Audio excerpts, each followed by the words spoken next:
My morning food first అయితే మనం ఒక బౌల్లో మిల్క్ తీసుకోవాలి. ఈ మిల్క్ లో చియా సీడ్స్ వేసుకోవాలి. ఈ చియా సీడ్స్ అనేవి డైలీ తీసుకుంటే మనకి magnesium, omega 3, cholesterol, hair growth, BP, depression, weight loss, face glow, ఇవన్నీ కూడా ఇంకా చెప్పాలంటే చాలా ఉన్నాయి. వీటన్నిటికి కూడా చాలా చాలా మంచిది. ఇంకా వీటిని బాగా మిక్స్ చేసేసి ఈ మిల్క్ లో బాగా నానతాయి అనమాట. సో ఇందులోనే ఇంకా మన దగ్గర ఏ డ్రై ఫ్రూట్స్ ఉంటే ఆ డ్రై ఫ్రూట్స్ వేసేసుకోవాలి. వేసేసుకొని ఇంకా మూత పెట్టేసి దీన్ని ఒక 2 అవర్స్ పాటు అయినా లేదా 1 అవర్ పాటు అయినా ఇలానే ఉంచేస్తే మంచిగా అవుతుంది. ఇందులోనే కొద్దిగా హనీ కూడా వేసుకొని మిక్స్ చేసుకోవాలి.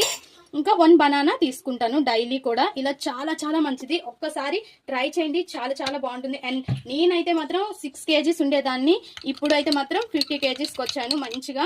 సో ఇలా మనం వెయిట్ ఉండేటప్పుడు మనకి చాలా ప్రాబ్లమ్స్ కూడా వస్తాయి. మనం కూర్చునేటప్పుడు, కింద కూర్చునేటప్పుడు లేయలేము. అండ్ చాలా ప్రాబ్లమ్స్ అంటే హెల్త్ ఎప్పటికప్పుడు బాగోపోవడం కూడా ఉంటుంది. ఇంకా బనానా తినడం వల్ల చాలా మంచిది. ఇంకా మూత పెట్టేసి దీన్ని రెస్ట్ ఇచ్చేద్దాం. ఇంకా